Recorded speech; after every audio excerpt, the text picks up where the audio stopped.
Can you hear me? Yes. Yeah. Well, I can hear you. Hello. Hi, how are you? Hey.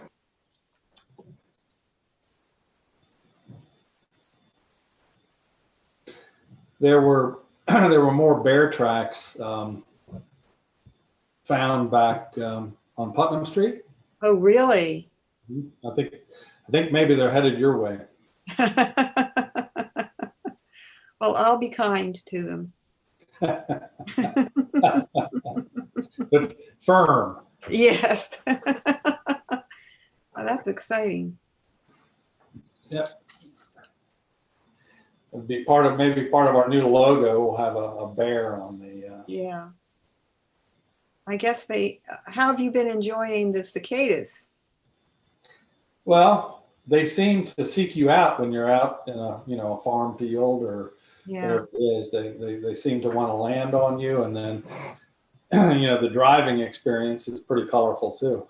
I haven't had any I've had very limited exposure to them. I was out of town this weekend and there weren't any where I was. I got back and I went up to Bolivar Heights and went around the track up there and got to enjoy them up there. The loud sound, I really like it. And they were flying all around, way up in the crowns of the trees. Mm-hmm. Yeah. But they seem smaller than what I remember. Yeah. Well, it's interesting you say you didn't notice them. You were up in Western Maryland, right? I was up, in the Harrisburg area. Well, I was coming back that way also from out of town, and they were thick on the windshield, the whole way back, through Hancock and all that stuff. So. Oh, I haven't experienced that. Mm-hmm. Wow. I remember in the last time they emerged 17 years ago, they were thick on the sidewalk. They got on the sidewalks and the streets and it became slick. You couldn't even sidestep them. Yeah, the chickens eat them too. Yeah. all right, so we're at 7 o'clock, folks. Okay, we've got 7 o'clock. This is the Corporation of Harpers Ferry Town Council special meeting, Monday, 7 June 2021. And please note that until further notice, the Corporation of Harpers Ferry's governing and deliberative bodies will hold meetings and/or hearings virtually via Zoom webinar, which provides for public participation during a public comment period when applicable and when posted on the agenda. Alternatively, the public may watch the meetings by YouTube video live stream or listen by telephone. These options comply with the Open Governmental Meetings Act. The Zoom webinar link to participate in town council meetings and/or hearings can be found on the meetings and events calendar on the town website. And please visit our website for further information on how to view and participate in the town's virtual meetings and/or hearings. So good evening. We're going to call the meeting to order and with the approval of our agenda. I move that we move one of the discussion items for town reports on 4A2 to executive session.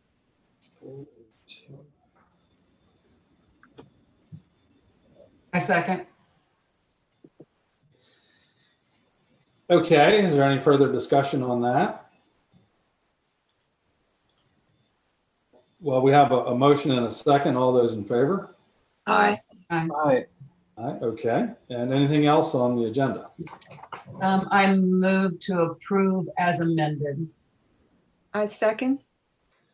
Okay, we have a motion and a second. All those in favor for the approval of the agenda? Aye. Aye. Aye. Okay. Moving along, I hope everyone is well prepared this evening. We may get our work finished before the sun goes down. The mayor's announcements, having none, go to the approval of the minutes. I move to approve the minutes of May 10 and May 25, 2021 as presented. I'll second that. Okay. I think it was Christian that made a second. And is there any further discussion on that? If not, all those in favor? Aye. Aye. Aye. Okay, and hearing no nays, we'll go on to the treasurer's reports and approvals. Okay. Good evening, Mayor and Council. This month you have You have financial reports for the month ending April 2021. This represents about 83% of the year. For both the waterworks and the general fund, these reports reflect the most recent revisions that you approved during the month of April. In the general fund, once we remove the carry forward balances, the budget amount for projected income drops to just over $1 million, and that places our realized income to date at almost 80%. Property tax, B&O tax, sales, municipal tax, and parking meter revenue are at a pace that should or already may have exceeded the budget amount for the year. Other areas of income are well within expectation. In the expense area, the revisions made in April have brought ongoing expenses into the line, with the exception of the financial office, which required disbursement for the past quarter's portion of the waterworks wages that has been done now and will be reflected in May, and that'll pull that further into line. For waterworks, the DHHR grant funds of $26,000 have not been received, and when you account for that, it actually brings our income to date down up to 81%. And ongoing expenses are also well in line at an overall rate of 64%. There are a few that will be close or slightly exceeding budget for the year, but it should not press the overall expenditures off track. Any questions? Yeah. I don't have my hand up. This is Barbara. Yeah. Did we request the grant funds from DHHR yet? No, because it kind of got changed around. If you remember when we reviewed it, that it's now a reimbursement. And I thought it was just the opposite. It is not a reimbursement. I thought when you and I sat down and looked at it that it is, and we're not ready anyway. Okay, well, We can look at that again, yeah, but we need to look the at that. next quarterly report is in July, and we've ordered the materials, but we're not ready at all we don't have a date at all. So it's way premature to bring the money in. Certainly Okay. before the end of the fiscal year, if I'm in error. Yeah. Okay. But come on in and let's take another look at it if we're not lined up on that. Anything else I can help you with? Okay. Thank you for that report. You're welcome. Okay, is there a motion to approve our financial report for April? I move to approve the financial reports through April 2021.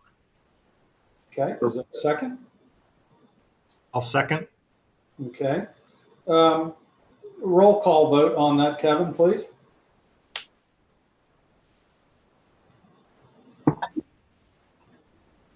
Kevin, you're muted.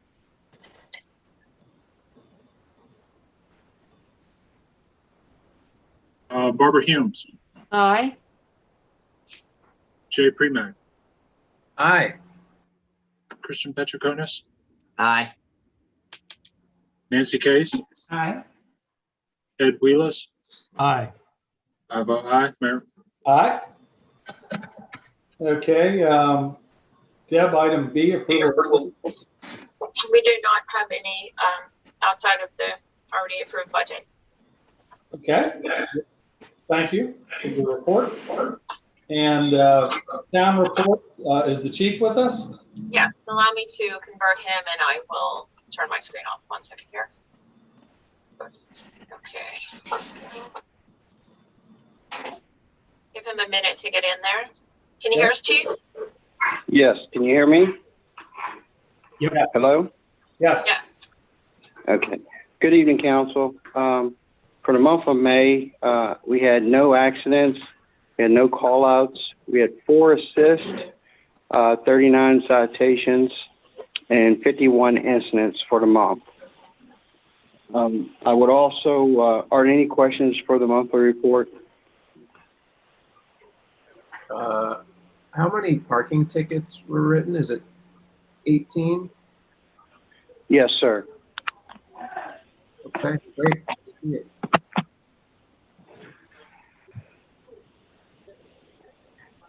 Any other questions? No. Anything else for the chief? So before I go, I just want to say I had 2 bids put in on the 2009 Durango and the 2005 Crown Vic. The damage to the, it's got 115,000 miles on it. It has rust in both rear fenders, wheel wells, and the damage from the deer. And the guy offered us $775 for it. And did I say it had 115,000 miles on it? Yeah. And on the 2005 Crown Vic, the paint's peeling off of that, and the transmission is bad, and it has 164,000 miles on it, and he offered us $475 for that vehicle.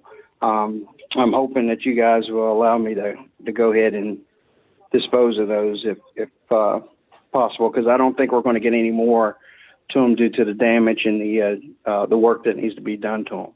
Chief Brown, this is Jay. I think this is more of a point of order. This is a good update. I think this has to go before the Budget and Finance Committee to review, approving, or making a recommendation to Town Council to dispose. Someone can correct me if I'm wrong, but I believe that is the process we need to go through. Yeah, it's not on the agenda tonight, but I'm glad you've let us know. But Councilman Premack's correct. Okay. You mean I'll, if it's less than $1,000 though for each one? Does it need to go? Well, it's not on the agenda period tonight anyway, so. Okay. well, Chief, I just wanted to make you aware Yeah, of it. we And appreciate that. basically, just asking you what would you like me to do, and you told me to take it before the Budget and Finance Committee, and I'll do that. Okay. okay, Anything else for the chief? Thank you, Chief. Yes. Okay, Are we going? A2 is going to go to executive session, so that puts us as item B, Ordinance Compliance Officer's Report. And that's in your packet.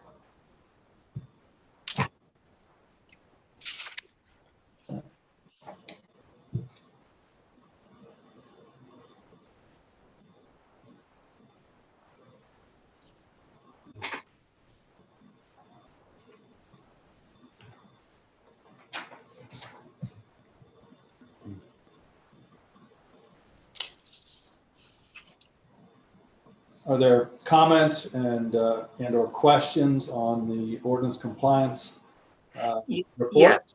yes, on page Barb 2. has her hand up. Oh, Mark. Oh, I'm sorry. I'm going to lower my hand. I forgot to do that. I'll raise mine. Somebody else got it up.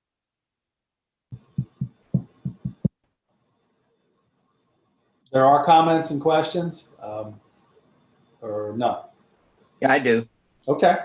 Okay, on number 2, having to do with the Swan Hilltop House Hotel, has the letter actually gone to the applicant regarding demolition and with contingencies? I have not heard that they have received it. I hope I'm wrong. A question for Kevin Hamilton, who's unfortunately not here to answer. Patty, if she's there to answer it. She's not present here in the meeting. All right, so maybe we follow up with an email tomorrow and ask the question. It does say 525, letter to applicant outlining the 8 contingencies. Application fee is outstanding, and of course it was because they didn't have that letter, so maybe we follow up with an email.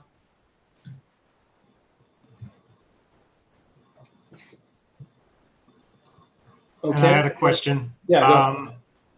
A neighbor approached me, said they had written Kevin to ask about a shed and had not heard back from him. So I don't know what the proper approach is to escalate that so that they get the answer they deserve. I believe if you're dealing with an employee of the town, their superior, being the mayor, would be their point of contact, since he's the one that role is the one that actually is in charge of that position. Yeah, I can contact Kevin and ask him about both of these items that we just brought up. Thanks. Okay. Other comments, questions on the ordinance compliance officer's report? I'm curious if anybody knows what the demolition is on George Owen's property. I do. I'm a neighbor, so he has a cinder block brick building, a shed that is decaying, and he wants it. It's not savable, and Okay, it's not a thank you. contingent. So he just wants to remove it. Thank you. Okay. If there's nothing else on the ordinance compliance officer's report for May, we'll move on to the budget and finance committee. Whoops, that's me. Hang on. You're too fast for me here. Let's see. Okay, the first item is my computer's acting up. Hold on. Here we go. This is the something we spoke about in March for our financial year 2022 budget, where we would give a 1.3% COLA increase to all office people, police, waterworks, effective of employees on July 1st for 2021. This is something we had already discussed, and we want to get moving on this council, so I'll be ready for July. Okay. So I move to implement the financial year 2022, the 1.3% COLA increase for all GF and police and waterworks employees effective July 1st, 2021. Can you tell me what GF? General fund. Okay, that should probably, okay, as long as it's. I'm correct, right? General fund employees Yes, paid out of the general fund? Yes, Sorry. ma'am. Yes, ma'am. Okay. that was accounting talk here. I'll second. Could you someone repeat the motion, please? It's in the agenda request. Move Yeah. to FY 2022 1.3% COLA increase for all general fund, police and waterworks employees effective July 1, 2021. Thank you. So first and a second. Yep. I'm sorry, is there any further discussion? Nope. Hearing none. Kevin, you run a roll call vote on that? Sure. Barbara Humes, Aye. Jay Premack, Aye. Christian Petroconis, Aye. Nancy Case, Aye. Ed Wheelis. Aye. I vote aye, Mayor. Aye. Okay. Moving on, item 2, discussion and action regarding purchase of the police cruiser. Yes. This item is the chief's been doing the work on this on the bids. Right now, police cruisers, just like any new vehicles, are getting tough to get a hold of because of the electronics on these vehicles or circuits aren't as readily available. So the chief, in checking around, has found actually a cruiser available where it doesn't need to be ordered. This was something we had in our budget for 2022 to replace one of our older cars, and he did the best he could on getting bids. We've got the best we could. And also, we also recommended in the Budget and Finance Committee that we finance this vehicle with the rates as low as they are. Christian, can I add something? Sure. Context. So we will have 3 full-time police officers, and this would give us Yes. 3 updated police cruisers, which is important. And then our budget and finance conversation came to the conclusion that financing at the low rate was better than to take a chunk out of our budget. Absolutely. So I move to approve the purchase of this 2021 Ford Explorer Police Cruiser for under $49,000 with a loan payment not to exceed $900 a month for 60 months from line item 976, Public Safety. I'll second that. Okay, we have a second. Is there any questions or further discussion? Okay, hearing none. Kevin, would you please conduct a roll call vote for that item? Yes, Barbara Humes, Aye. Jay Premack, Aye.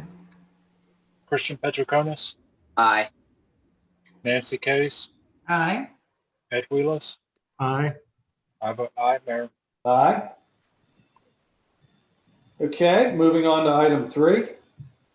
Discussion and action regarding town council seeking bids for repair and stabilization of stone chimney in the gazebo park. I'll talk about it a bit, and then maybe Nancy wants to jump in. This particular item in the gazebo has been unsafe for the last, I think, 2 years, maybe longer. It has been covered with a fence so nobody can go climb on it, or young people can climb on it. It cannot be used, and it looks rather bad. So Historic Landmarks Commission got involved in this. We determined that this chimney in the gazebo park is a contributing structure. So we're going to save this structure. And so the Historic Landmarks went through a process of getting bids, and we talked to 3 stonemasons, and we got one who would actually repair it, one will actually restore it, and another one will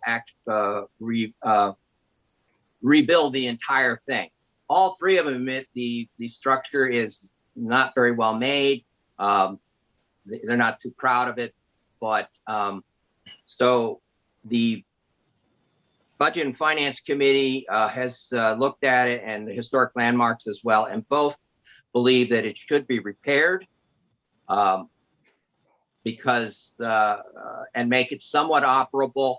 But this way it would be safe. We can make it look a whole lot better than what it's right now. What is the cost? We've had bids up to between $3,000 and $15,000.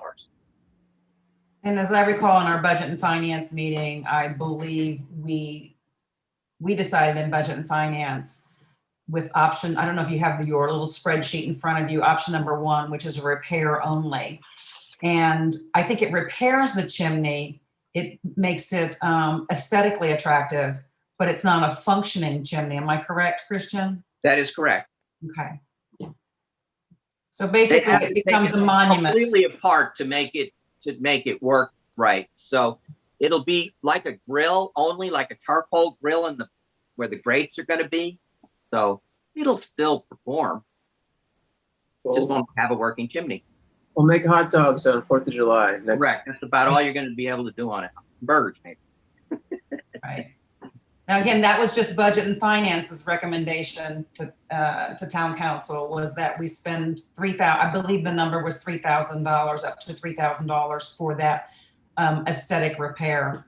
Basically turning it into, I should say turning into a monument, just repairing what is now a monument. Yes. Yeah. I see that now, yeah. Mhm.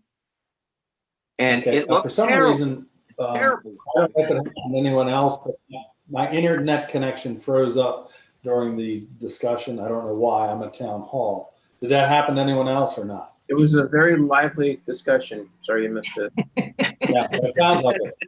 So I heard the tail end of what you said, and what you're proposing is just $3,000 to do this? Well, Nancy has a motion. I'll let her read it. She made it. I did. You did. Well, I'll read it. Thank you. I motion that the Budget and Finance Committee recommends to Town Council to put a request for bids to repair and stabilize the gazebo park chimney in an amount not to exceed $5,000. We're going to put it out to bid. So the 3 that you have already aren't going to be considered the 3. They're not acceptable. Right. Believe me, I went through Hopefully, that. hopefully Point they'll. of order. Point of order. We have a motion with no second. I Oh, second. sorry. I have a point of where the motion contains a recommendation. I think it's unintentional. Budget and Finance recommends. I think it's a motion to approve. Right. Okay. I'm sorry. I missed the word. Recommend to approve. Yes. Okay, and Barbara, you just seconded that, right? Yes, Okay, so, Okay. and somebody maybe correct me if I'm wrong, but Christian did really the yeoman's work in getting these three people to at least provide estimates. And It's hard. it was not easy. I mean, No. I'm sure you all are, yes, Ed's shaking his head. He's dealing with this with the foundation. But I believe, if I'm not mistaken, that legally we have to now put it out to bid. Yes, we're good with that. I Okay, talked to Historic Landmarks. They're willing is to that do true? that. So I was right about that. Okay, Yes, so you that's are. why we hope these same people will come back and bid, Right. or some others too. Okay, just for bids is what the motion is. Yes, Okay? That motion either needs to be withdrawn or voted down and remade. Barbara, would you withdraw your second? I withdraw my second. And I withdraw my motion. okay. Want me to make it, Jay, real quick, if you have it in front of you? Yes, so I move that the town council approve a request for bids to go out to repair and stabilize the gazebo park chimney, an amount not to exceed $5,000. Thank you, So Jay. You it's did it right. add what you added at the request of the Budget Finances recommendation. That's what you added, right? I've left that out. Okay, Did someone second that? I second. Okay, any further discussion?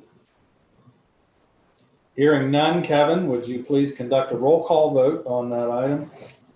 Yes, Barbara Humes, Aye. Jay Premack, Aye. Christian Petroconis, Aye. Nancy Case, Aye. Ed Wheelis. Aye. I vote aye, Mayor. Aye? Okay, And is that motion Thank you for directly doing all from the that agenda work. request? No, I did not remove the language that mentions a recommendation, the Budget and Finance. It was the motion as I saw it on the request was the motion that was approved by the Budget and Finance Committee. So if Right. it was moved here for the council to approve. I made a suggestion I to mean, leaving out those terms, the Budget and Finance Committee. If you have any questions, I could email to you or, Yeah, if you would, please. okay, I'll make a note to do that. this has been like years of process here. Getting this. We're almost there. moving on, the Water Department, our general report. All right, I got Bill in. You're still muted, Bill.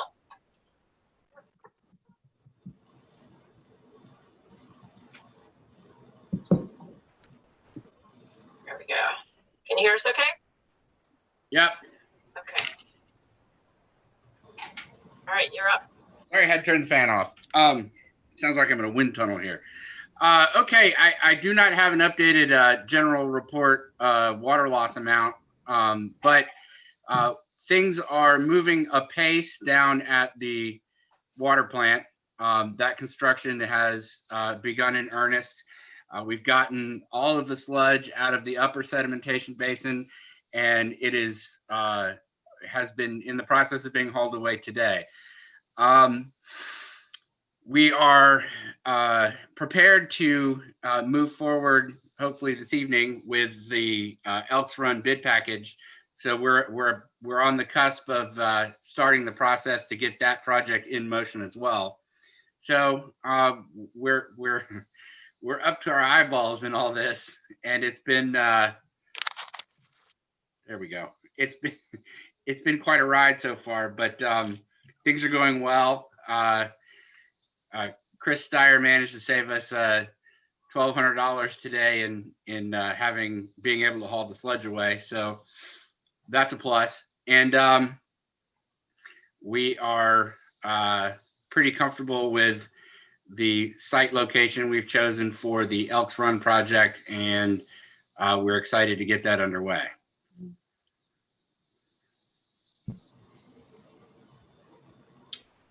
would you like me to go ahead and move on to the, Yes, sir. If there's Engineer. no questions for Bill, please move on. Yep.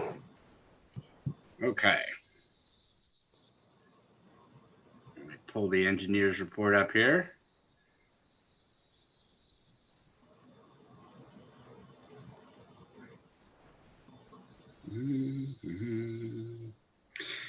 Okay, the engineer's report for that was originally going to be for June 14. The contractor Alvarez has continued to mobilize equipment, establishing staging areas, job trailers, and temporary power. They've been pretty busy with the erosion and sedimentation controls and doing a fair amount of excavation at the upper sedimentation basin, which they removed and which for the last week or so has been in the process of being dried outside, which unfortunately has been interrupted by periodic rainfall, but it's in the process of being hauled away. Alvarez is going to continue to excavate at the existing pre-sedimentation basin and prepare the excavation for the new raw water intake. That's also where the flocculation tank is going to go, and they're going to start the concrete formwork for that as well.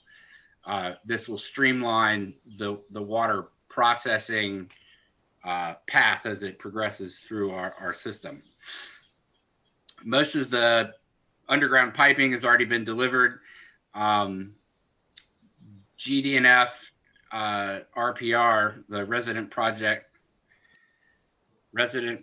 representative, Dave Gusky, has continued to be on site, and he performs periodically inspection duties with respect to the work being done there, and will also be coordinating efforts between Alvarez and Harpers Ferry personnel. And he's also been assisting with guiding some of our decision making, and or at least giving us information to help with our decision making with respect to the Elks Run project. GD&F has received 30 submittals to date, 25 of which have been reviewed and returned to Alvarez. Several requests for information have also been processed. Alvarez received payment for pay application number 1 in the amount of $69,570.00 and submitted application for payment number 2 in the amount of $110,028.26. This application has been reviewed and approved by GD&F. This application, along with the monthly engineering costs through April, $3,000, will be submitted to the USDA as part of resolution requisition number 3, which totals $113,028.26. This amount should be deposited directly into the corporation's USDA account, at which time payment is received. The corporation will mail checks to Alvarez and GD&F. The first progress meeting was conducted on site May 27, 2021. The second progress meeting is scheduled for June 24, 2021 at 9 a.m. and will also be held on site. Progress photos are attached. I assume everybody got this, so I'm not going to describe the photos. Thank you. Yeah, we have them. Which brings us to resolution number 3 of the town of Harpers Ferry, approving invoices relating to the construction and other services for the water project and authorizing payment thereof. Are there any questions before I read the? Yeah, Bill, I have one quick question for you. You mentioned the number of submittals in the submittal process. Is our contractor being efficient, and are the submittals being approved as noted, more often than not approved and resubmit? Is he being effective? Is he being a good contractor with that?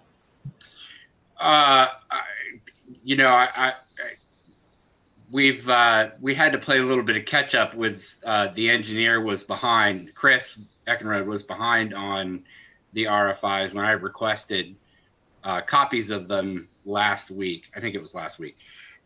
So I think so, but I've not been caught up on all the RFIs and submittals yet. Okay, fair enough. We can look. That's fine. we go on to 3? All right.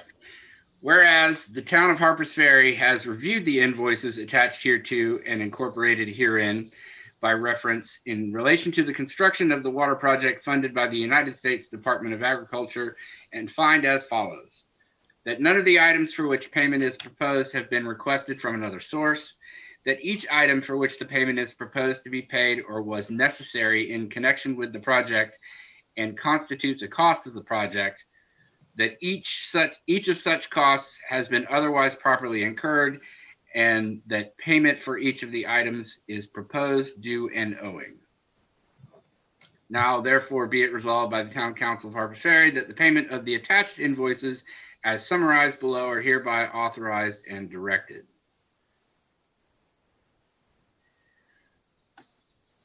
Gwen Dobson and Foreman in the amount of $3,000 for engineering services, and Alvarez Contractors Incorporated for construction services in the amount of $110,000.28. $110,028.26, with a total of $113,028.26. And that's that. Everyone has that with the invoices as well, I presume. Yep. Shall I make a motion? Please.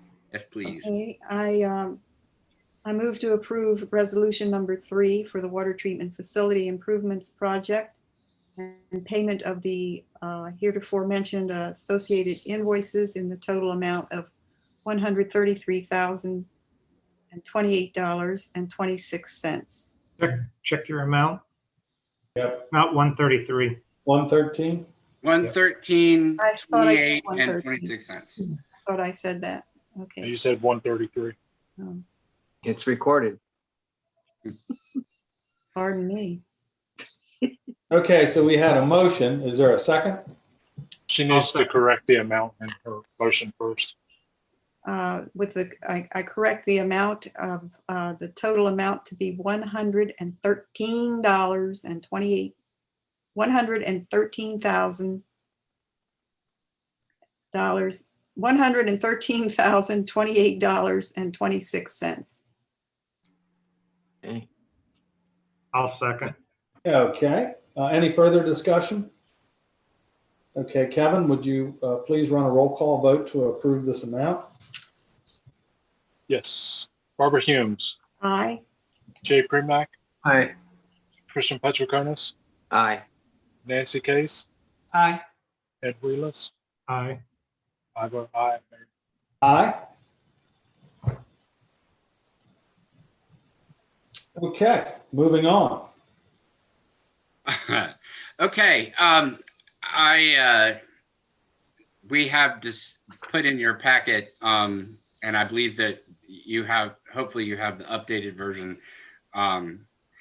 We have developed a bid package for the Elk Run project, and many thanks to Christy Huddle for working with Chris Eckenrode and Hoy Shingleton to pull these documents together and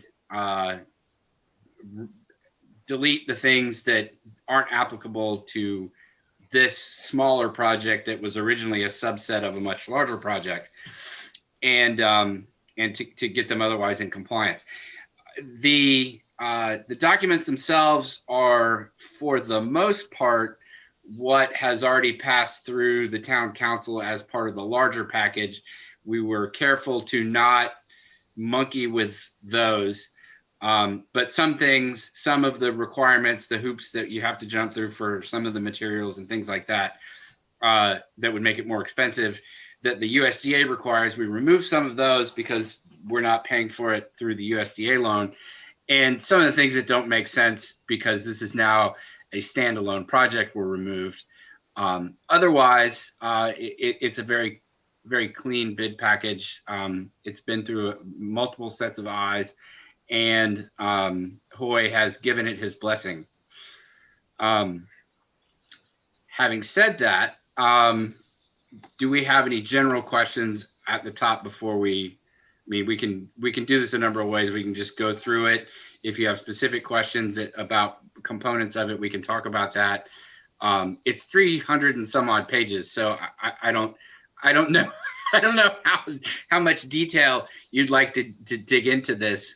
It's mostly, well, it's 99% cribbed from the original package. We didn't reinvent the wheel there. So as I pull all this out. I move to approve the bid package for the Elks Run Road Boring and Relocation Project as submitted.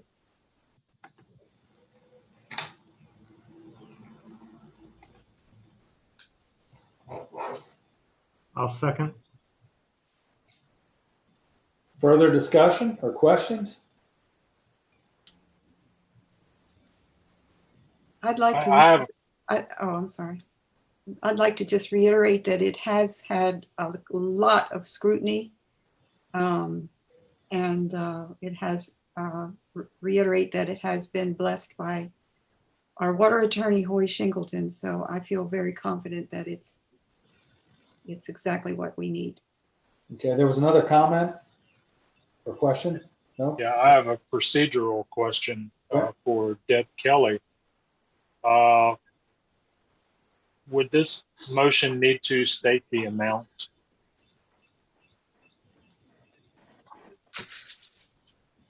Well, we don't really know the amount.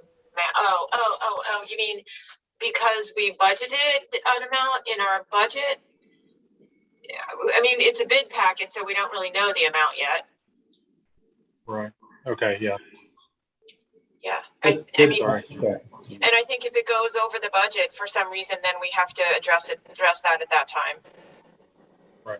Yeah. I hope not. Yeah, let's hope Boy, not. don't- yeah. I'm knocking on wood over here. Sorry, Yeah, it was a stupid question. I'm happy I to wasn't entertain it. No, it wasn't. It was a good question. No, that's a good question. The only stupid question is the one that doesn't get asked. With I this- understand it better now. Yeah. There's a map. We have the maps included.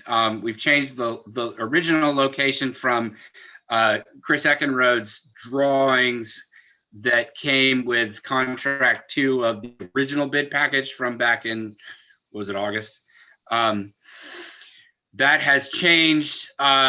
We've had the GDNF engineering guiding this. They've maintained engineering control all along, so it's not just the Water Commission and Chris Dyer making this up as we go. Although we've all participated in those decisions. We found, we've discussed this before, I think, but we found rock under the road where the original drawings took the pipes, and it was not feasible to drill there. Yeah, go ahead, Barbara. Well, I just wanted to confirm that the redraw is within the scope of the National Park Service's area of concern. Yes, that was that we were able to maintain best practices for installing the pipe and replacing the pipe without venturing outside the already agreed upon area of effect, which is the best. It worked out the best for a number of reasons, but it also prevents us from having to go much further down the road. And the further away from the plant it got, the closer it was to pretty much just redoing it in Elks Run anyway. So, which is what we were trying to avoid. So we've managed to confirm that the valve that is beyond Elks Run on that main is functional. So we have some, one of the things we were concerned about is while we're going through all the steps to get this project started, that there might be some concern about the integrity of the pipe in the interim. And we're pretty well prepared for any emergencies with that valve being functional, and with we have emergency approval to shore up that pipe if we need to in the stream. Okay. So we're pretty comfortable with that. Hopefully we won't need to do anything to it. It'll go smoothly, but because it's so old and in that location, we wanted to be sure that we were prepared for contingency problems. So the drawings are different, but Chris did the new, participated in our relocation, and Chris Eckenrode. So we've, and Hoy insisted, and we confirmed with GD&F that they are retaining engineering control over this, so that it's not just us picking the pipe spots. Okay. So we did have a motion and a second on this. I just wanted to ask a question before we move. Bill? Yes. Bill, so this new pipe will be totally underground, will not be exposed like the current pipe. That's the plan, yes. Okay, just want to make sure that's safe. Yeah, we're not going to just create a newer thing to keep me up at night. No, that has been ever since Brandon showed that pipe to me. I don't think I've gone a day without thinking about it. Every time, because I live up on Prospect, so I can hear when people zoom down Bakerton too fast and screech when they discover the turn, and all I can think of is there goes the pipe. So Okay. yeah, we're going to bury it, and it's going to be much safer and better protected. Okay, great. Okay, any other questions? Okay, we had a motion and a second. Kevin, would you walk us through the vote on that item? Certainly. Barbara Humes, Aye. Jay Premack, Aye. Christian Petroconis, Aye. Nancy Case, Aye. Ed Wheelis, Aye. and I vote aye as well, Mayor. Aye. Okay, on to the next item, please. Okay. Thank you. I was fully prepared to be going through this thing line by line, so that's wonderful. Is the next thing, I don't have the Pre-sedimentation. hauling of the sludge, that we can delete that item. That has been taken care of without the requirement of engaging R&S excavating. So we do not require that. That's the $1,200 that Chris Steyer said. And that happened today. I got an email from Chris saying, we started putting it in the truck, and it turned out to be easier to do than we had anticipated, and so we're done. Well, or it's substantially on its way to being completed, and that was that happened today. So we don't require that. Okay. Perfect. Okay, I'd like to save money. Well, yeah, and I mean, it's nice to be able to do things ourselves. Yes. And the problem originally was they had calculated that it might take up to 35 trips in our dump truck, which was going to be too much wear and tear on both the truck and the farmer's property when we drove across it. And it turned out to be considerably less than that. So it's all good. I'll take it. okay. Bill, the next item's for the annual conference. Yeah, this is for the West Virginia Rural Water Association, which we are a dues-paying member of, and which I think we've talked about West Virginia Rural Water before. It's a statewide organization that does a lot of good things for water utilities, including training and running an apprenticeship program, and they're ramping up their efforts to develop a good base of trained water operators in the state. Operators are relatively rare, and you see a lot of guys getting stretched thin and in our more rural areas of the state. And their annual conference is at Snowshoe in August, which I think is the wrong time to go to Snowshoe, but and we have recommended to send Chris Steyer to represent us. There will be some continuing education training for him involved, and we've requested his funding of up to $726 for that. It's like 4 days, and we think it's good for us to participate in this organization, and there's a rumor that Chris may be up for operator of the year, but I'm not sure. So it's a good thing for us to do, and I think this is something we ought to be doing in full participation with. Bill, Jay, can I ask you a quick question? Sure. I have not kept up with the Water Commission meetings. This was on one of your agendas, and you all voted to approve that, to bring this to the town council for approval. That's correct. Yes. Okay, so all of you in your sort of advisory capacity feel that this is a good investment of resources and are fully behind it? Yes. Okay, well, with that in mind, I have a quick question as well. I'm just gonna say, Nancy, not quite done. I just want to say with that said, I will support it. Okay, the quick question is, it's $726, $250 for registration and $476 for lodging. What is your per diem that you're working out because you're adding that as well? It's not mentioned for a total amount. What is your per diem for food and travel? I want to say it's $53 a day. So it's another 200 and something dollars. Deb, do you know what it is? Yeah, the travel will be covered. It won't be on a mileage basis because he'll use the company truck. So that's out. And so I believe that it is 53 or 56 a day. And lots of times at these conferences, they provide many of the meals. And so I'm sure he'll be prudent. Yeah. Did you say My 56? understanding, just with respect to per diems, is if you're participating in a conference or and a meal is provided, then you're not given a per diem for that meal. Okay, Correct. we'll keep track of that. Okay. And this was all put in the budget for next year, which is when this will occur. So you're aware. Yeah. Did you say $56 a day for meals? I have to go double check. I think it's 53 or 56. I will double check that though, and we'll have it shored up before he goes, and we'll check on the meals that are provided with the program. Sounds good. Barb still has her hand up. In the end, it sounds like it could come up to just under $1,000 for the conference if you add 4 days of per diem. Right.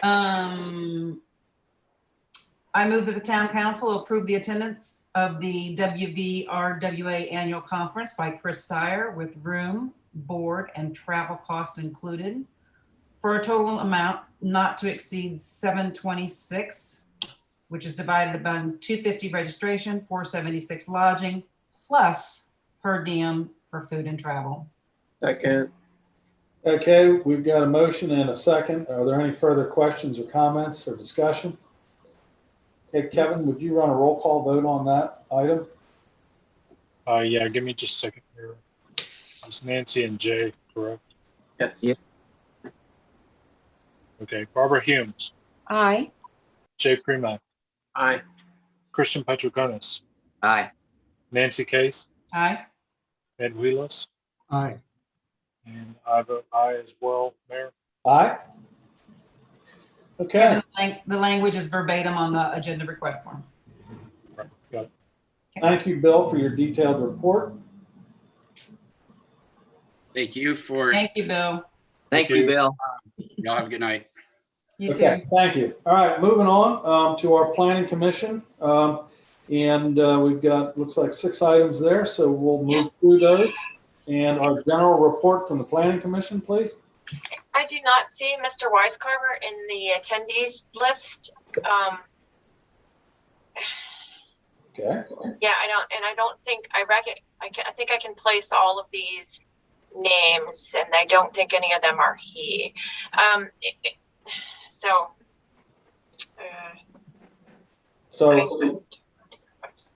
do we not have a general report? Christian, are you able to provide a general report as liaison? And also the vice president. Sorry. I wasn't really prepared for that, but we did meet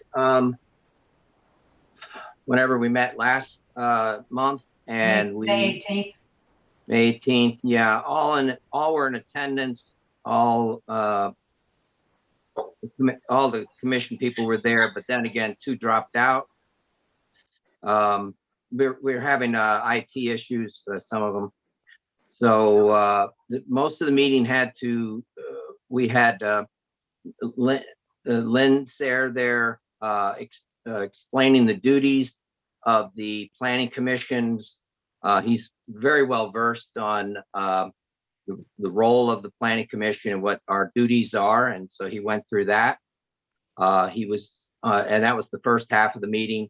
Then the second half of the meeting revolved around these discussion items that you're going to see on E3, 4, 5, 6, all those discussion items having to do with the residents who live on Putnam Street up off Franklin. And that was the meeting. It was a kind of a wild meeting in the sense that we were not privy to knowing that this was a public hearing, and so some of us were pretty surprised to see that. Christian, this is a question, and someone else may know the process, but the person who's in charge of the agenda for the planning commission would be the chair? Yes. Okay. Yeah, I've seen a lot of emails back and forth, and that parts of that meeting seem to be co-opted. And that's problematic. So I look forward to discussing that in more detail. Okay. Yeah. Okay, Christian, is there anything else on the general report you want to make? No. Do we have a 2022 comprehensive plan committee update this evening? Help me out with who's supposed to come in on that, if anybody.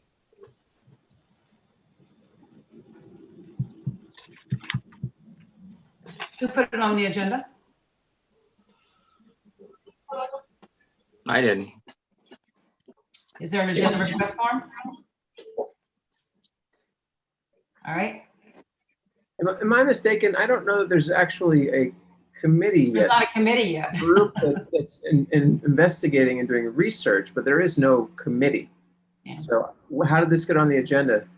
There was an agenda request submitted by Roberta Meek Curry and George Owens. Okay. And I believe there were a lot of emails back and forth, and they were putting the cart before the horse. This is all very good, but if you recall, the town council voted to authorize the formation of a comprehensive plan update task force. And I think that, there's Roberta Mead Curry and perhaps George Owen and others, they're very busy putting together people, and this is wonderful. It's a wonderful step, but that task force needs to be presented to the Planning Commission. And then the Planning Commission reviews the applicants and the volunteers, and then the Planning Commission moves it forward, just like everything else, to the town council. That hasn't happened yet. It hasn't gone before the Planning Commission for their vote and consideration. I'd like to add to that, just based on the emails I've seen and some sort of conversations, that from my understanding that members of the Planning Commission have not been given information that's requested, the people who are being considered. So I would really encourage those that are leading this effort to provide full transparency to the Planning Commission. And with respect to what was met with the description when talking about sort of the process as being nitpicking, this was a comment from Mr. George Owens. This is what we have to do, is follow the process, and like it or not, you can call it nitpicking, but we have to do the right thing, and we need to maintain transparency and have respect for the committee and for the chair of the committee. Right. I want to read the motion that was made on March 8th regarding this task force. The motion was to grant authority to the Planning Commission to begin development of a 2022 Comprehensive Plan Update Task Force in order to be in compliance with the required updates of the Comprehensive Plan as per town ordinances and West Virginia Code. And once the task force membership has been proposed, it will be brought before the town council for approval of appointments. So as you were saying earlier, there has been no body appointed to this task force so far, and any updates are premature, really, and they should go to the planning commission first at any rate before they come to the town council. And I have to agree. I listened to the May 18th meeting, and if you haven't, it's an eye opener. When I saw unfortunate usurpation of the chair and the vice chair, who openly asked during that meeting, is there an update on what's happening with the development of this committee? And Ms. Mead Curry responded, patience, patience, and then presents this to the town council. So this comprehensive plan task force, I've never been on one, but I know the former ones, and Barbara was on it, I think. This is a really broad group of people that need to work really well together to make this happen in the best interest of the town. And if this planning commission can't show better evidence of working together with transparency to move this forward, I'm very concerned about that. So I hope that the planning commission can sort of reboot and revisit amongst themselves to respect one another's positions and understand the proper procedure to get this done. Because I hate to see this sort of usurping going on and leaving out intentionally, obviously, the chair or the president and the vice president. That's all I'll say about it. And I just hope that it's being heard and that they can move forward in a positive direction. Okay. Hey, Christian, are you, with lack of the president being on, you had 6 items there. Is there, since you were kind enough to start with the general report, is there something you want to lead us through on the rest of these items, or what's your thought? Ken Dill has volunteered at the last planning commission meeting to talk these things through. Okay. Including the sister city sign? Yep. Okay. Okay, so I'll bring Mr. Dillon.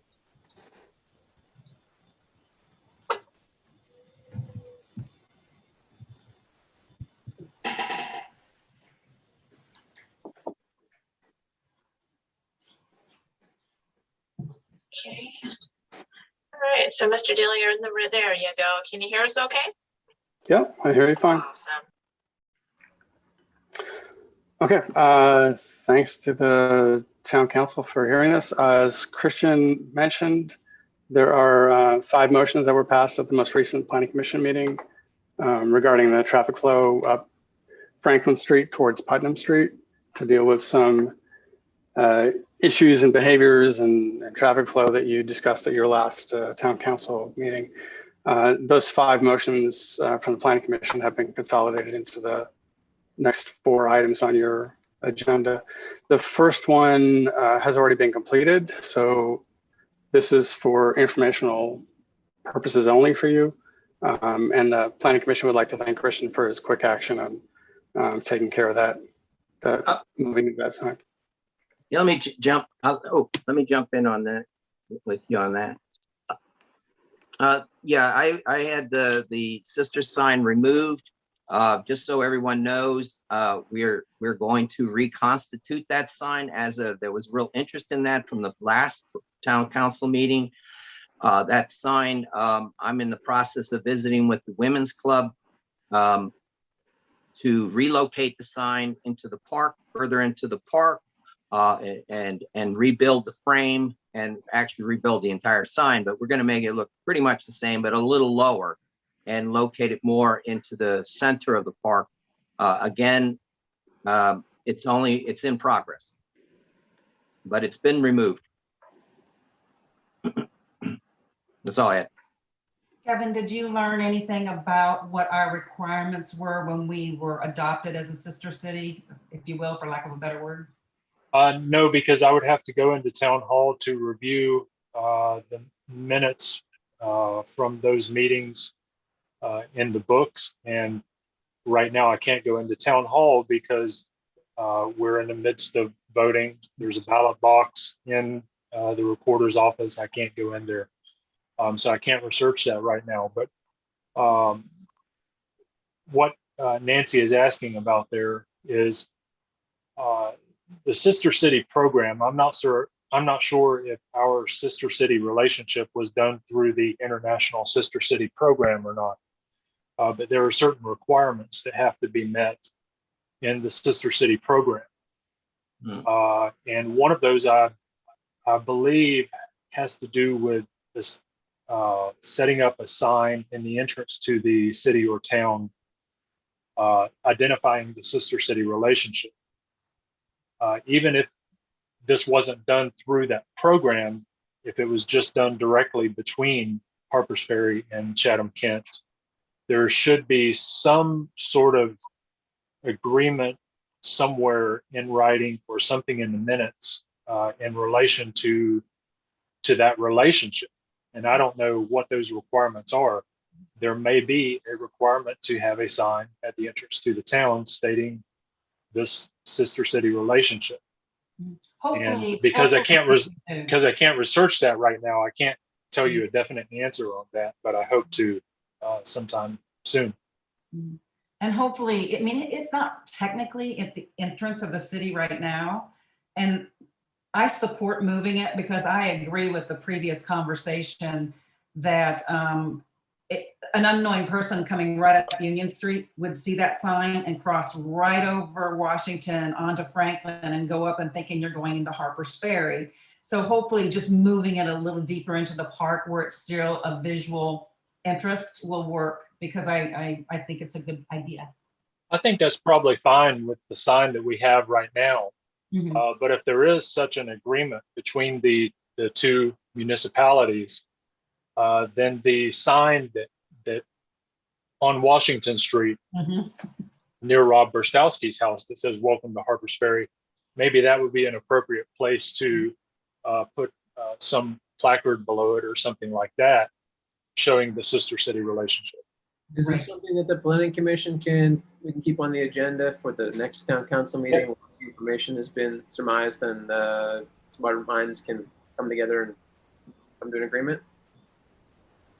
Yeah, I think there's a tentative agreement that it should be moved, even just moving it 20 feet up from the intersection would probably be sufficient to deal with this traffic issue.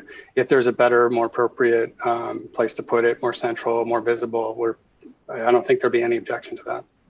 I guess I appreciate that. The reason is we're not going to get to a conclusion because there's information that we don't have. So until that information comes forward, then I think we're kind of talking in circles. Right. Which is good, but I would encourage us to move on to the next item, which is motion 2.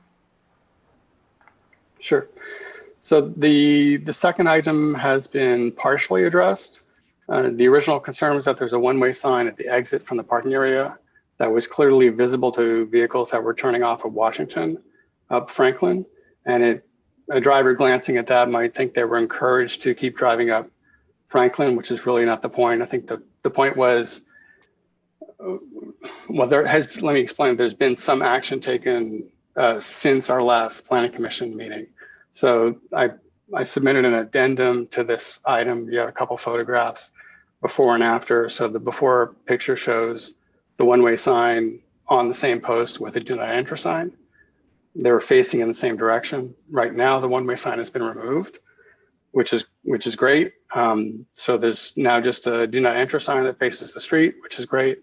So the other part of the request would be that there be some sort of one-way sign that faces in towards the drivers who are exiting the parking area to encourage them to turn right instead of left up Franklin. So there may be some issues with that in terms of legal issues, whether it's an enforceable sign to say one way that way or right turn only out of that parking area when residents who live there who've just stopped at the post office, for example, are going to want to turn left. We're just trying to encourage tourists to go to the tourist area. Can I ask a question? The issue is that it's a flow of traffic coming out of the town hall parking and post office. The idea is to not have cars entering where most people come in one way when you're between the fire station and the entrance to the post office.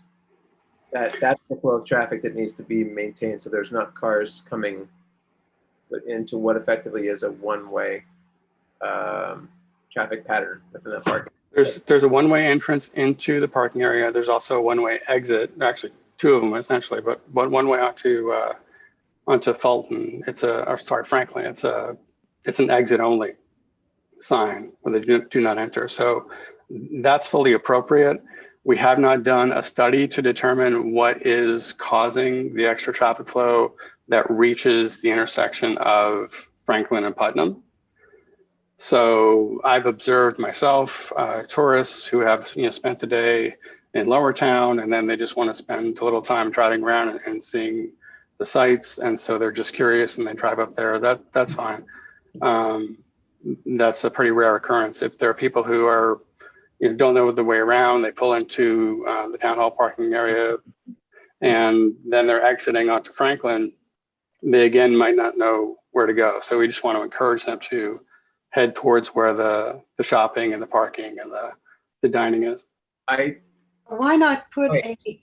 All right, I was make a quick comment. I appreciate the concern about the traffic flow and safety, but these are public streets. People should be able to drive wherever they want and see the whole town. To encourage people not to go into a residential area, I don't think that actually should be before the planning commission or town council, because it's really not something that we should be involved in.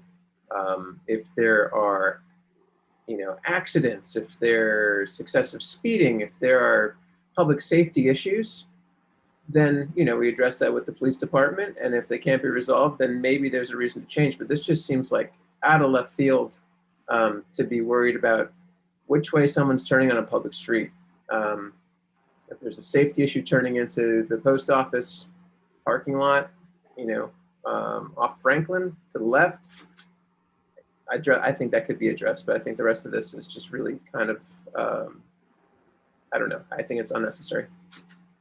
I would think that if the problem is lost tourists who are wanting to, or they're lost or they got turned around some way, that we have a way, maybe it's just having a wayfinding sign directing to historic Lower Town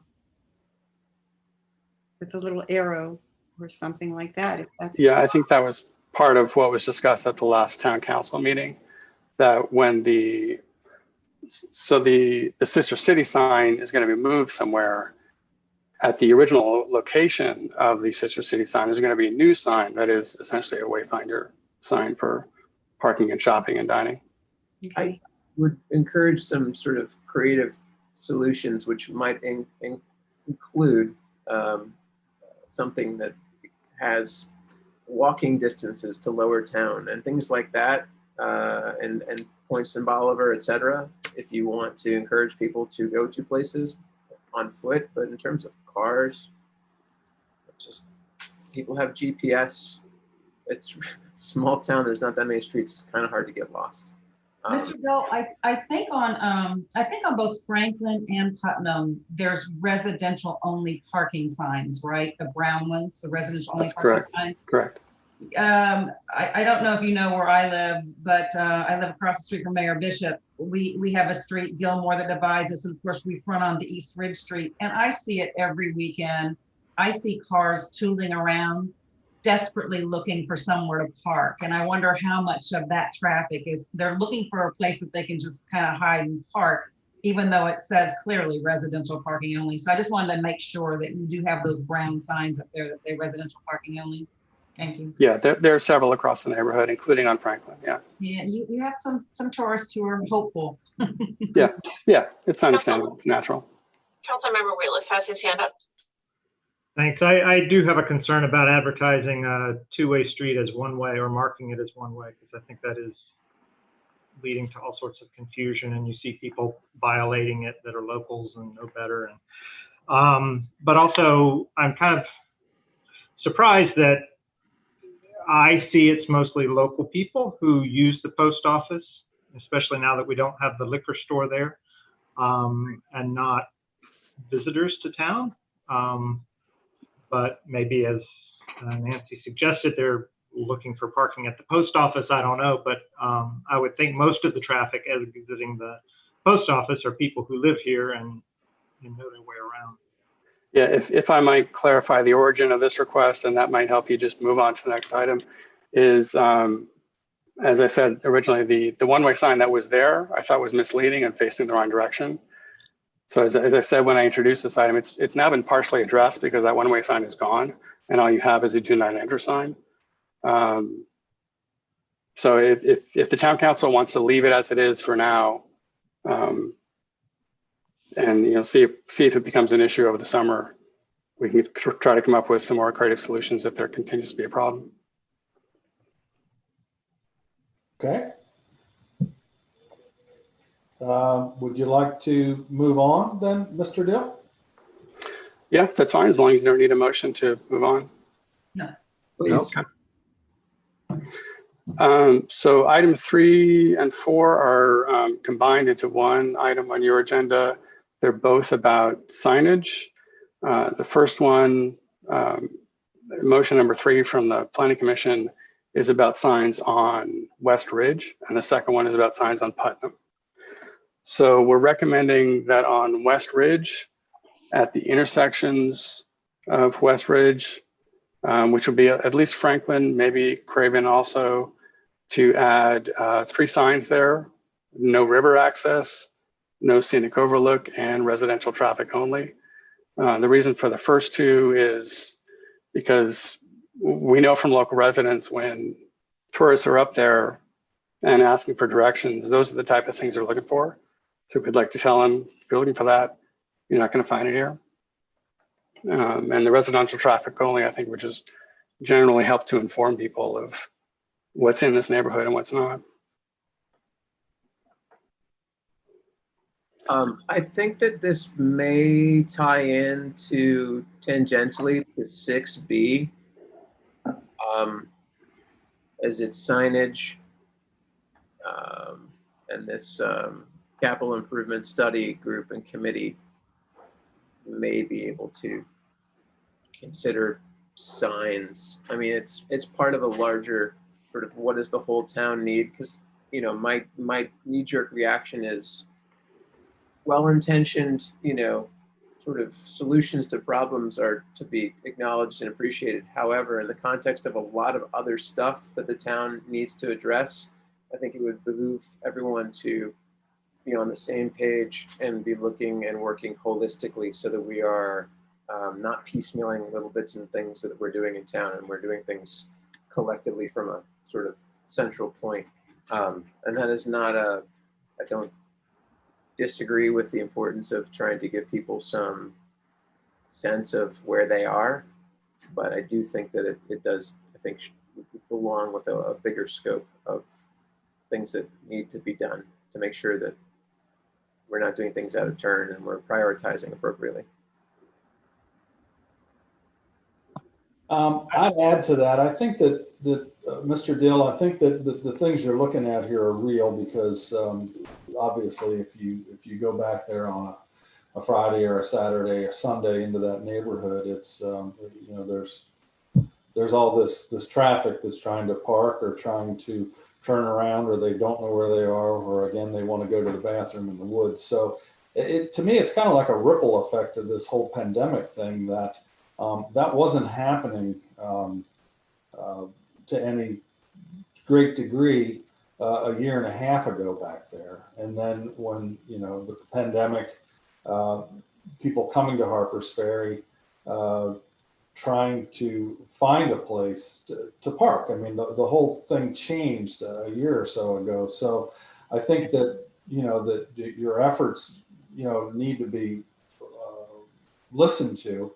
And because I think that all of the residents in Harper's Ferry, residents that choose to live here and choose to raise families or retire or simply live here, do deserve a quiet and peaceable way of life in our neighborhood. So there has to be a balance. So I think that this signage issue has to be looked at seriously and has to be dealt with, and including with the police force. So I'm glad you came on here this evening to to bring it to the council's attention again. You have some hands up, Councilmember Wheelis and Petchkinis. Yes. So I do.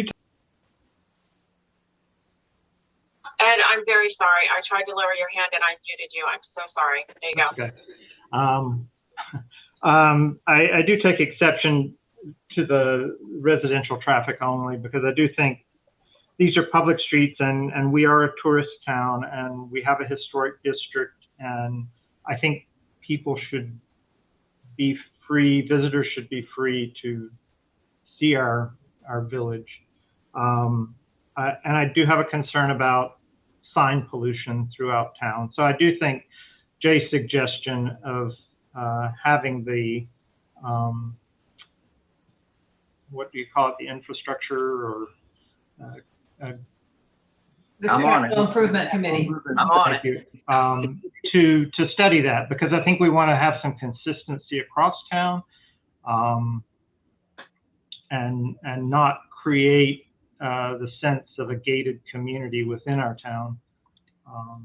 I've heard suggestions that public bathrooms be made available in the former liquor store, perhaps with a tourism office there. And I think that might be one way to draw the visitors' attention and direct the visitors. Yeah, that's an interesting idea. I've heard concerns also about the residential traffic only sign being, the word I've heard is unfriendly. And in my view, it's more of an informational sign to tell people what to expect there. It's not saying this is a gated community. It's not a private drive sign. It's not a no trespassing sign. To me, it just says, if you're looking for dining or shopping or public restrooms, you're not going to find them here. So I think that's a helpful sign. I want to just point out, it's been brought up before that these issues are important. But number one, this is an enforcement issue with the police department being overseen by the police chief and above the police chief being the mayor. And I think that there's a lot of quivers to be used. And I think there's a lot of opportunities for the police department to actually patrol if there are enough issues and help address these concerns. If people are speeding, then they can run radar. If, I'm just looking at the letter from Mr. Sagisi. Forgive me if I'm mispronouncing the last name. Sagisi, yeah. And I think those are reasonable concerns. Illegal parking, then they need to be writing tickets. Excessive traffic, well, I think that's a subjective sort of assessment. And unsafe driving, again, that's police concern. If we have a high volume of traffic, again, we live in a tourist town, and that just comes with the territory. And like it or not, that's where we live.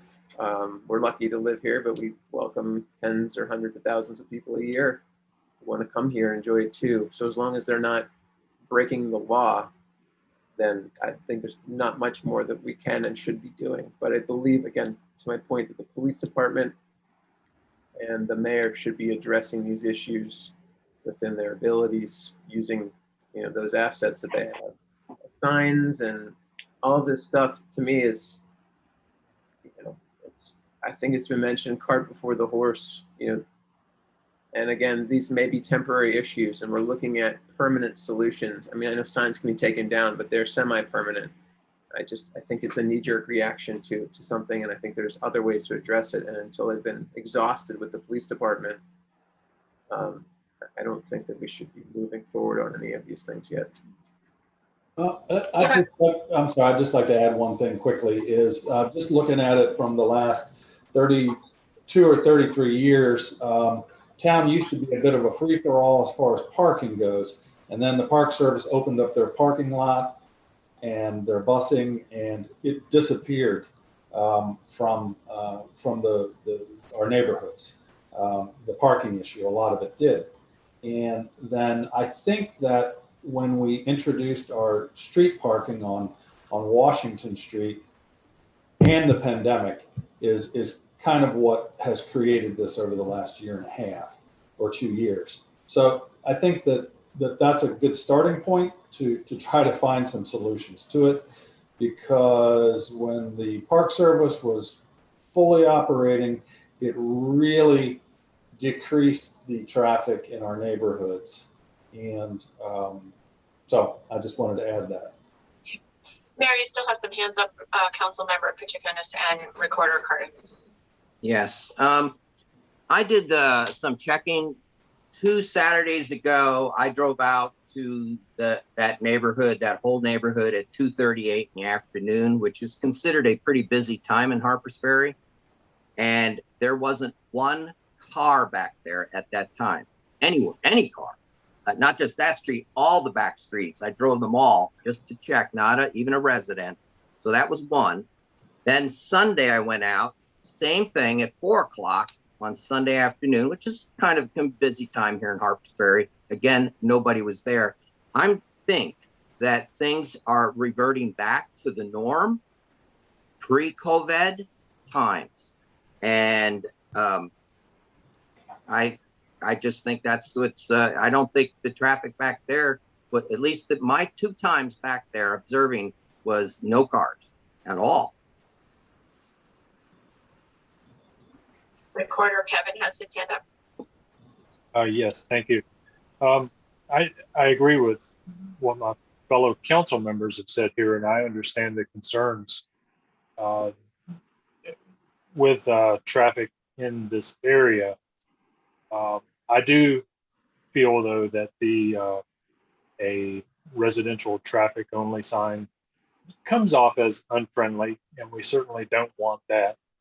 But also, if such a sign were enforceable, and I'm not sure that it is, but if it were enforceable, that would preclude National Park Service vehicles from going back into that area. Of course, the National Park Service has has their headquarters back there. It could preclude delivery trucks, say FedEx or UPS or something like that, or commercial services like a plumber or an electrician or something that's going to work in that area. So I think that a sign that says residential traffic only is not a good solution. I think that other options should be explored, and I'm not sure what is best, but I don't think that's it. Councilmember Case, yeah. Okay. About the signage, I agree. Just arbitrarily saying this street is busier than Fillmore Street, or this street is busier than Henry Clay Street. Where do you draw a distinction and say, oh, okay, only Putnam or West Ridge or whatever is going to be residential only signage? I really do feel like the issue could be ameliorated quite a bit by having directional signs, lovely vintage directional signs right where that Sister City sign used to be. And an arrow could say residential area. An arrow could say on the same sign, all historic, Lower Town shops and restaurants. Restrooms, if you decide to do the restrooms, public restrooms in the lower building. Okay, that would help a lot. So signage is one thing. When the town decides to do its comprehensive plan, that's the time the town may make a decision to have goals to change these things. Like all side streets are going to be residential only. I'm making that up. I hope that doesn't happen, because we actually invite tourists to our town to appreciate and view our historic structures. So I can't imagine closing off any of the residential side streets from our tourists. The matter that keeps popping up too, and it's unfortunate that I saw Mayor Bishop add a letter to it about public urination and defecation. That's breaking the law. This isn't a matter for the Planning Commission or the Town Council.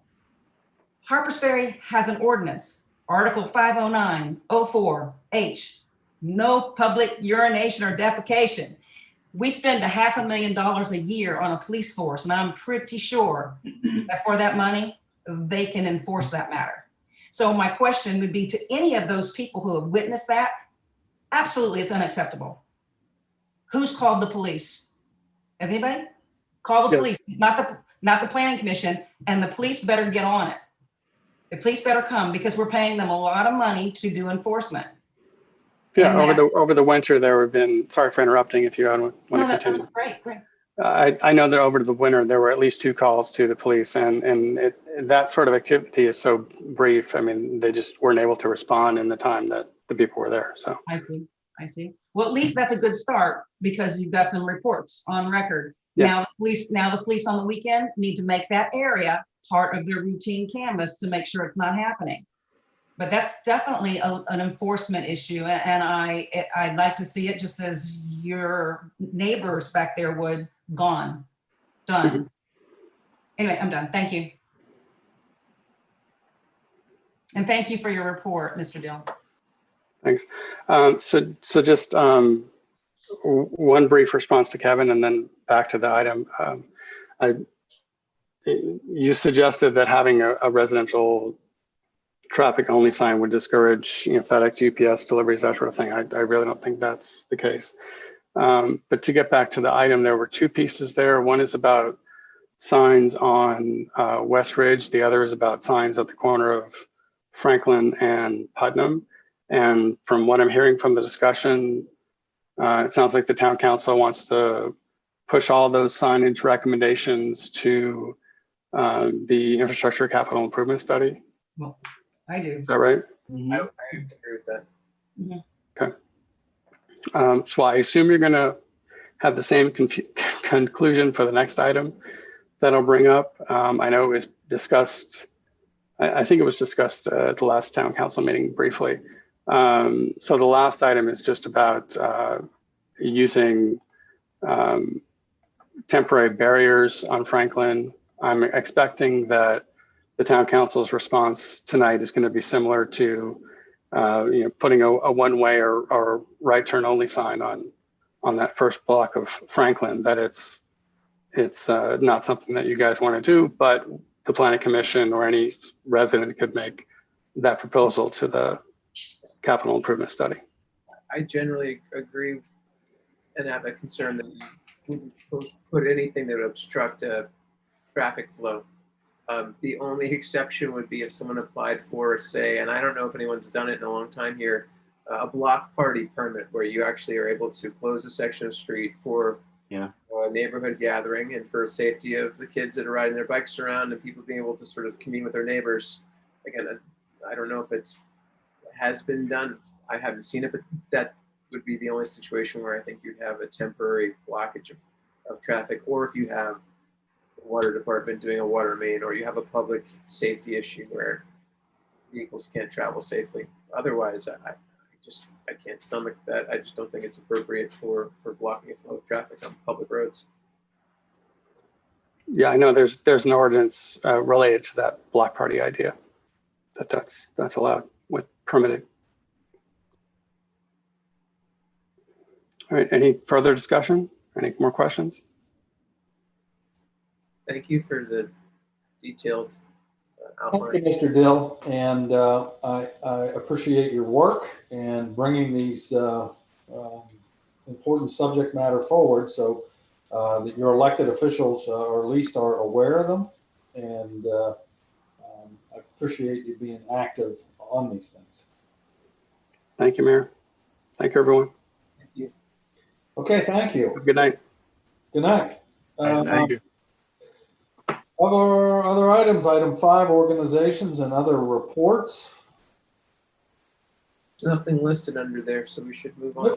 Unfinished business, discussion and action on High Street Improvement Project. I have something to add, but Okay. Yay. let me just say something. I just saw an article in the Spirit last week about Hillsborough. Now, Hillsborough's population is smaller than Harpers Ferry. I had no idea. They're 170 residents. They got $13 million to rebuild their old town downtown. They rebuilt it. It is, if you haven't been down there, you need to check it out. It is now open. It is beautiful, two circles in each end of the town. And they use stone curbs and they use all kinds of the nicest stuff. And I think what the state has offered us is no good. I think we need to go big. We need a big plan and something along the lines of Hillsborough. That's I'm talking millions of dollars. This is a gem of West Virginia, the Eastern Panhandle, the Gateway, all tourists. I'm not kidding. We're chump changing this thing with $40,000, $150,000, $300,000. No, this is a multi-million-dollar project, and it needs to be done right.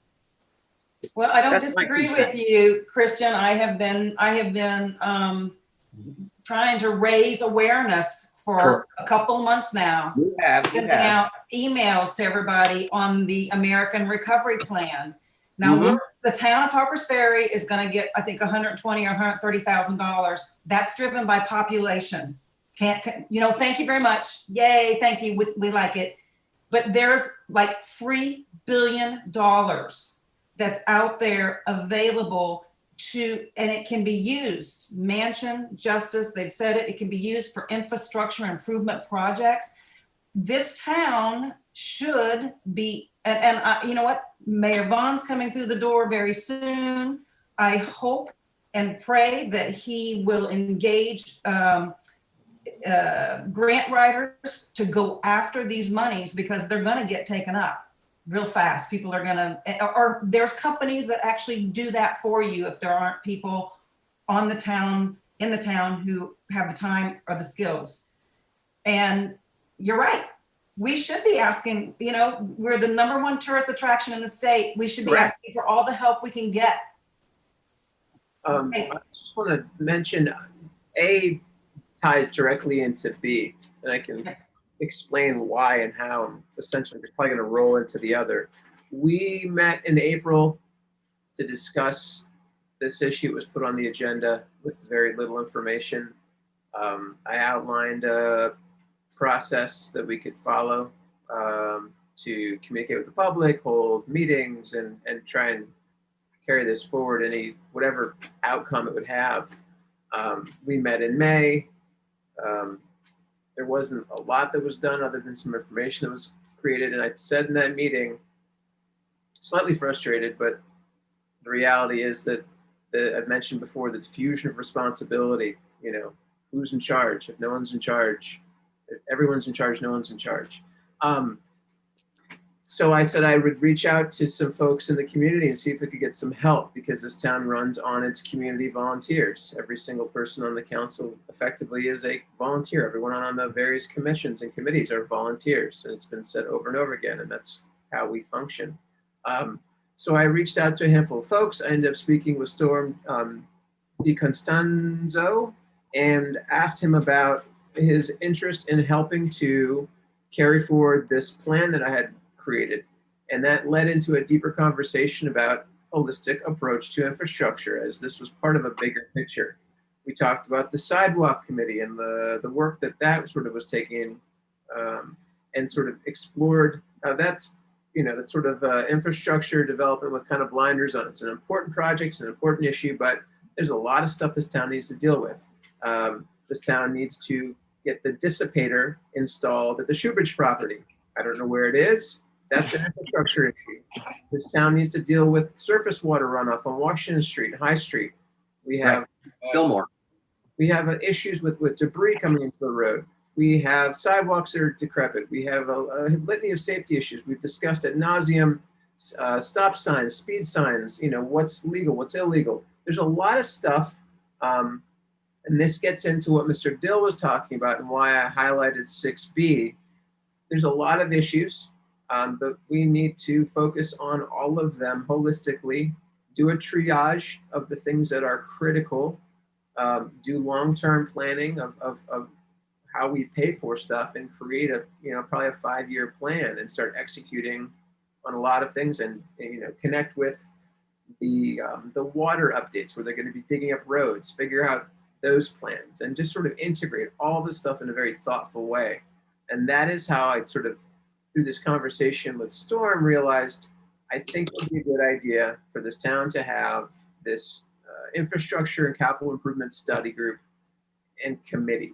Now, I was going to motion to create that and suggest co-chairs, but to be perfectly honest, this council, as it is comprised right now, is going to exist for another 23 days, 24 days. And I'm actually not inclined to make a motion to that effect. I would like to just leave this as a discussion item and allow the incoming council, hopefully, to pick this up. And I think that we've got some great candidates and the potential for this kind of thoughtful, holistic solution to occur. And for this council to move on that, I don't think it's really our purview, other than to have a conversation that helps to kind of set the trajectory. I would welcome comments. If anyone has any comments of support or vehemently disagrees, but I actually agree. And again, I'm speaking out loud here and hoping that people are listening, because I can't stress how important it is that this study gets done quickly, that grant writing gets done quickly and requests put in for these funds. Because imagine what you were saying, Christian, imagine what you were saying if we got awarded some of these funds. And the holistic approach now is you're repairing not just one block of a sidewalk, because that's what your funds allow for, but blocks and blocks of them, tied in with the problems that we have. That's been a goal in our comprehensive plan for years, which is the intersections of those sidewalks and the streets as they come down to Washington. That's all tied together. Now what Jay was saying and Kevin was saying, vintage directional signage that can say these are residential areas, not no trespassing, stay off, residential only, but residential areas, directions to lower town, shops and restaurants, public restrooms, just like you would see in a Williamsburg and probably now in Hillsborough, even, for heaven's sakes. So all of that requires a chunk of change. And the sooner that this study can be formed under the new administration with all this new energy, run like the wind. So Kevin and Christian, if you're reelected, Kevin, I know you will be, Christian, hope you are, run with the wind with the new administration. I would like for us to leave this and go on to 4A2, the last item that this town council has to discuss, which is the hiring of part-time parking attendant. And Kevin or Mr. Recorder, would you lead us into executive session so we can complete that? Well, if someone wants to make a motion to that effect, yes. I move the body go into executive session under West Virginia State Code 69A 4B2A. Second. Okay, all those in favor? Aye. Aye. Okay, very well. Hear you. We'll be going into executive session at this point in time. Just as a reminder, check your email. Kevin will provide us with a link, and then this current meeting will stay open and will be joined, so the public can maintain, an eye on us if they want to see the minute we come back or the second we come back. Okay, and do we want to take a recess, maybe 5 minutes before entering that meeting? We'll be back at 8:45. Sounds good.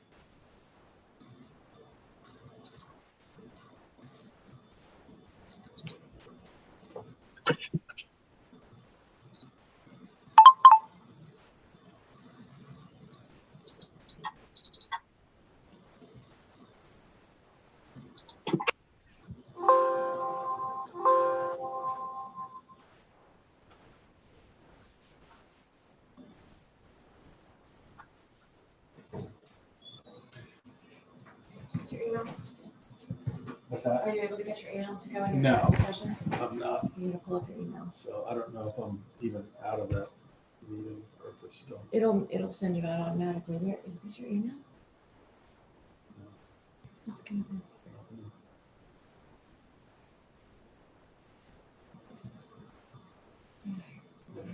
Yeah. What do we got going on here?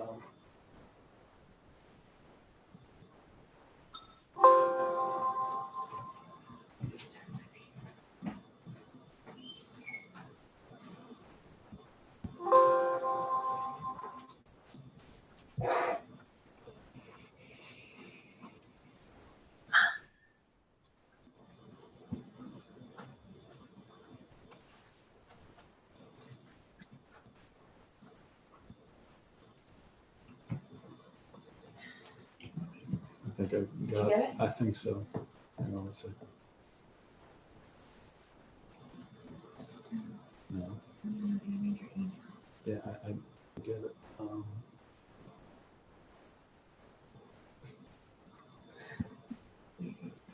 Okay. Oh, it should be right here, I think. Yeah, but that isn't right. I know, it's so weird. Oh, you know what? You know what? No. Hang on a second. I think I know what the problem is. I think that we have to.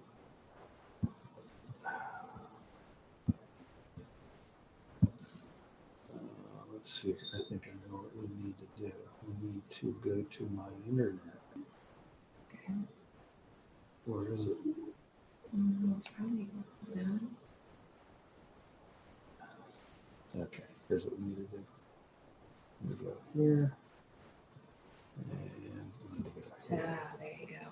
Okay. That look familiar? Yeah, it will. Okay, there you go. Now you're gonna click on that. Okay. Whee, there it is, right here. What I don't know is how I get back into the meeting. Then you're gonna come back to this email and you're gonna go to this Okay, again back and to click it. right back on the one that you had Okay. in the beginning.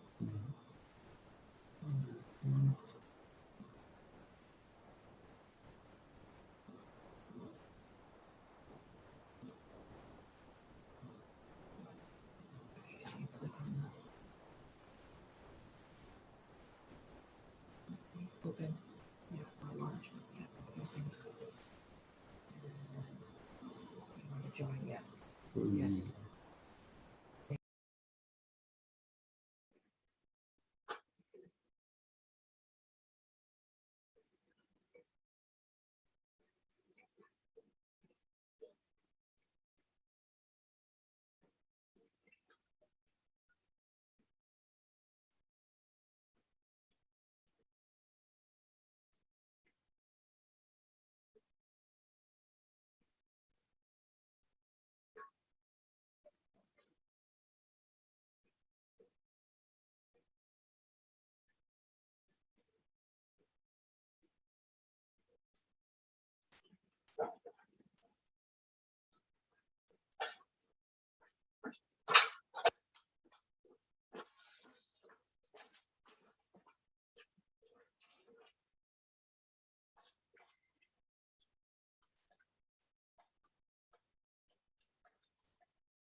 God.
Yay.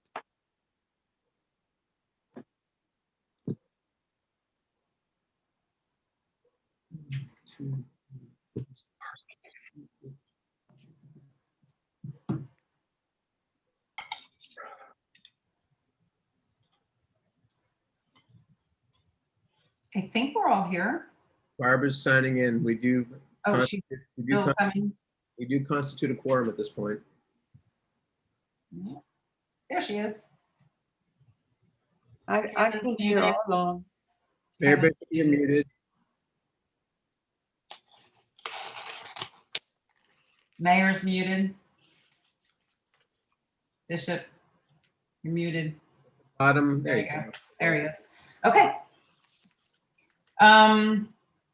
Mayor Bishop, you want to bring us back into the meeting? Okay, we are back into our regular session after an executive session on Monday, 7 June 2021, and it is 8:57 p.m. And again, we're back in session.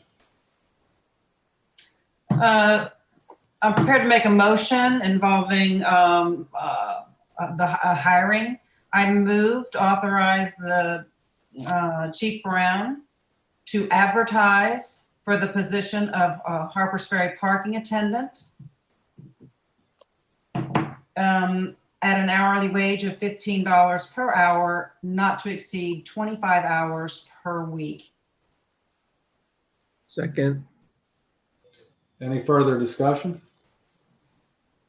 Okay, Kevin, you want to run a roll call on that motion and second? Just a second. You need me to repeat that? I actually got it, believe it or not. All right. And I do believe it. Okay. Barbara Humes, Aye. Jay Premack, Aye. Christian Petroconis, Aye. Nancy Case, Aye. Ed Wheelos. Aye. I vote aye. Mayor. Aye. Christian, you want to let the chief know about that so he can get the ad out right away? I'll talk to him. Thank you. All right, without any objection, I would motion to adjourn. I want to say something first, Yeah, if everyone doesn't mind. please. I want to remind everyone that tomorrow is Election Day in Harpers Ferry. We have one candidate for mayor, one for recorder, and 7 for the 5 town council member seats.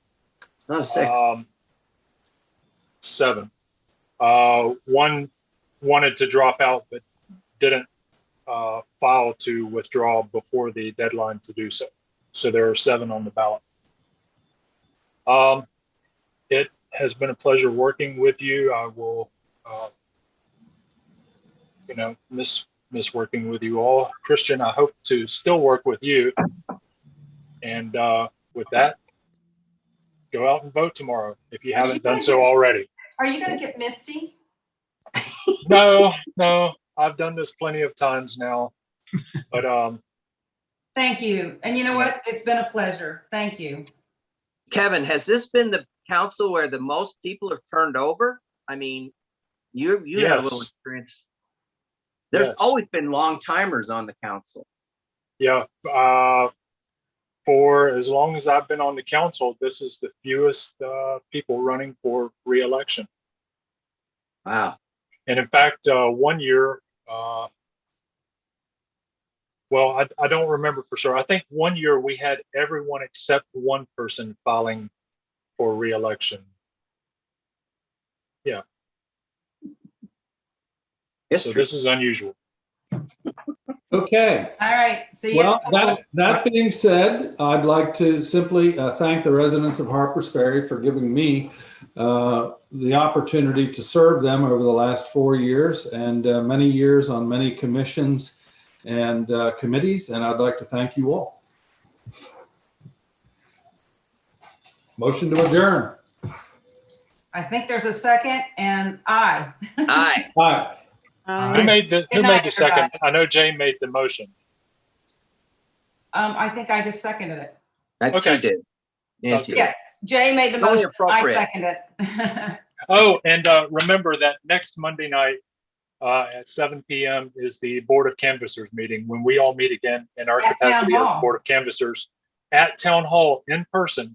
But it will be live streamed because I'm not sure if we're going to, if we have to have an audience in person or not. I'm not sure if we want to do that. Well, we're But still of course, under it will be COVID. live streamed. Yeah. Right. Kevin and others, I will not be there in person. I want to let you know ahead of time with plenty of warning that I won't be there. I will be out of town, but if I can join electronically, I will be happy to do so.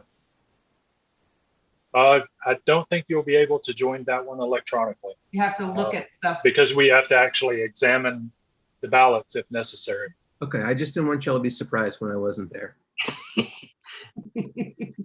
Bye. We will Bye. miss See you. you next week. Yeah, we should, Yeah. yeah, you should get a count on that, Kevin, because I have to look at my travel schedule as well. So I'll let you know within the next day or so. Well, we're required to meet that night. It's not a question. That's a requirement by It state can't just code. be a quorum, right, Kevin? It can't Well, just we be a can quorum. lose two. It has to be a quorum, and if we don't have a quorum Monday night, then we have to meet Tuesday night.